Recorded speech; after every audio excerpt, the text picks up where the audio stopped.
What's up guys? Today I'm going to be sharing with you the 7 biggest things I learned from digital nomading in Costa Rica. I spent this whole last summer living in Costa Rica, digital nomading, and I learned a lot from the experience. So today I sat down and gathered the biggest things that I learned to help you guys out. If you're considering digital nomading in Costa Rica, if you've already booked the trip, or even if you're already there, the biggest things we learned to help make your trip better and to make the most of it. Before I get started, if you're into digital nomading or you're trying to start a business to get to the point where you can digitally nomad, make sure to hit that subscribe button. On this channel, we talk about how you can grow your business and side hustle and get to the point where you can work remotely from anywhere in the world. So if that intrigues you, go ahead and hit subscribe. Without further ado, let's dive into it. Also in this video, I'll be skipping a lot of the obvious things that are pretty easy to find out and more the things that you learn from being a local. So if I leave something out, there's a good chance just because I feel it's too obvious and there's too much information already out there about it. When building this list, I tried to choose things that aren't the type of things you're just going to be able to find out by looking up.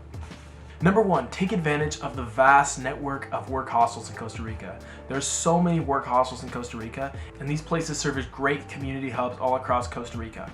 We stayed at many work hostels across our stay, and they were great for many reasons. They offered a great place to stay, and more than just a great place to stay, there were great events to meet many great people and form communities there. It was a great place to meet other people from my country, other people digital nomading, and get a lot of advice about the area you're in Costa Rica. A lot of the local and insider tips, as well as tips from people that already do stuff, came directly from the hostels as we figured out what hikes to go on, what excursions to go on, what restaurants to try, and above and beyond, those secret local spots that you won't know about just by looking up online. These hostels served a great networking spot to meet people to go on trips with, and a lot of them organized trips themselves, so these were great. In Costa Rica itself, the Salina network is huge. There's Salinas in basically every major city, and we found these great to stay at. On top of Salinas, you'll have your more local hostels that provide a more local experience. One of my favorites, we stayed in room to board in Jaco Beach, and there was a great experience where, especially if you're into surfing, it was a great experience. And we also stayed in another surf hostel, also linked below, in Santa Teresa, which was another great experience where we stayed in a hostel for 20 bucks a night right on the beach, literally feet away from the waves you could hop in,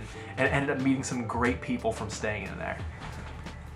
So it might be tempting to save money and go with a long-term stay, but I definitely recommend, even if you don't stay there, go to the events of the work hostels to meet the great people and to form these connections with other digital nomads and travelers.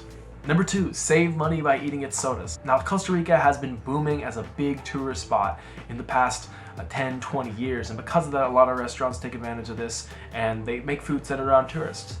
But if you're trying to get a local experience and you're trying to save money, you can eat at the local sodas, which is the word they use for their traditional family-owned restaurants in Costa Rica. You can get huge meals for $3 or $4 eating the traditional local food and getting immersed in these great cultures. Some of our best meals we ate were in sodas, and there's sodas in basically any city you go to in Costa Rica.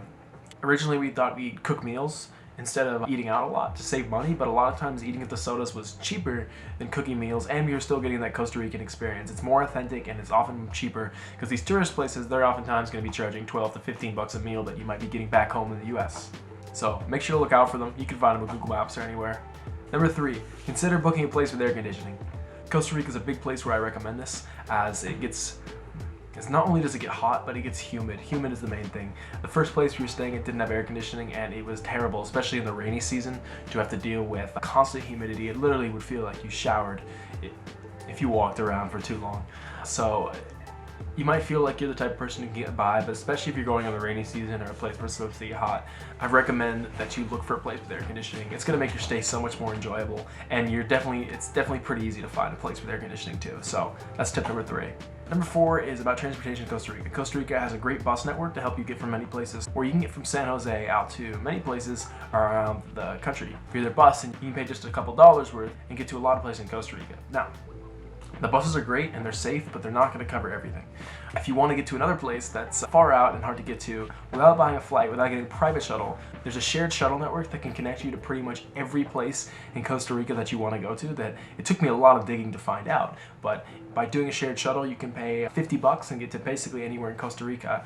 They'll pick you up, they'll bring you to a central hub, and you'll hop on the next place that you're going. And I was able to go from Santa Teresa over to La Fortuna, which isn't a very populated route. Because of their connection system, I was able to do that for just 50 bucks. And then again, from La Fortuna to San Jose. And I was able to do this thanks to the shuttle network. I've linked below the shuttle that I used if you're looking for transportation. This is just going to save you money, because a lot of people, they rush to get their private shuttles when they can't figure out those other methods, because you really have to dig down to find the ones that are real and exist, especially in the off season.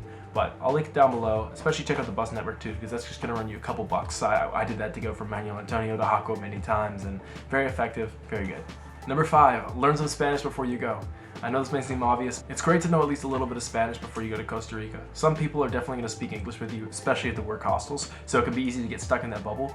But it's a great place to go to practice your Spanish, but go there learning some, know how to order food, know how to ask for a bus ticket, know how to ask for directions. This is going to help you out when you get in those situations when you need to, but it's also a good starting base to blend in with the culture and to build upon to learn more and more as you go around. One thing to keep in mind about Costa Rica is pura vida. So pura vida is the pure life, and it's what Costa Ricans say for a lot of things. To say thank you, to say hello, goodbye, you're welcome. Pura vida is the word that's substituted in, and the way of life it is in Costa Rica. Number 6, think about the time of year you go. Costa Rica is going to have a rainy season and a dry season. They're going to have a tourist season and a low season.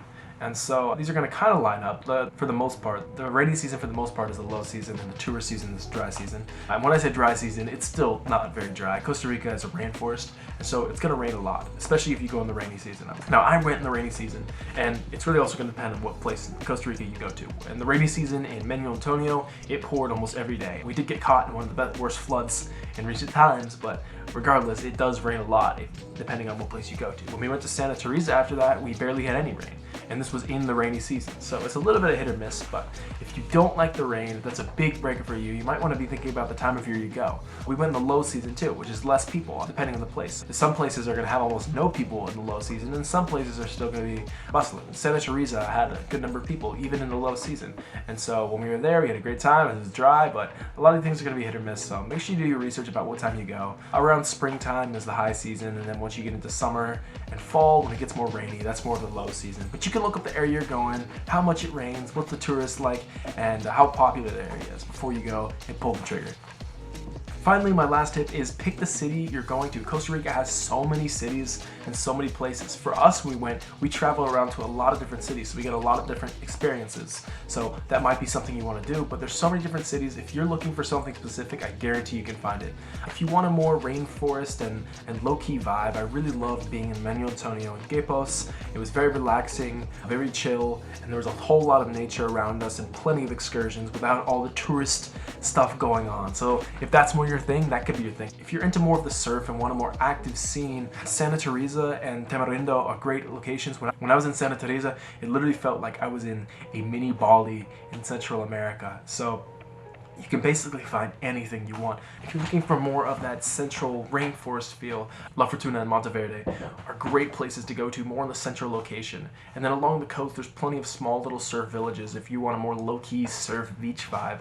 And then finally, if you want the ultimate party active experience, there's always Jaco Beach. There's more to do than just being active and getting party. We found a great community of surf hostels and people there as well. So you can do a lot of research on these places, but there's going to be so many diverse places across Costa Rica. When you say you go to Costa Rica, there's so many specifics. You can go travel around and get all these little experiences, or you can go and find that specific place that fits your needs and what you're going for.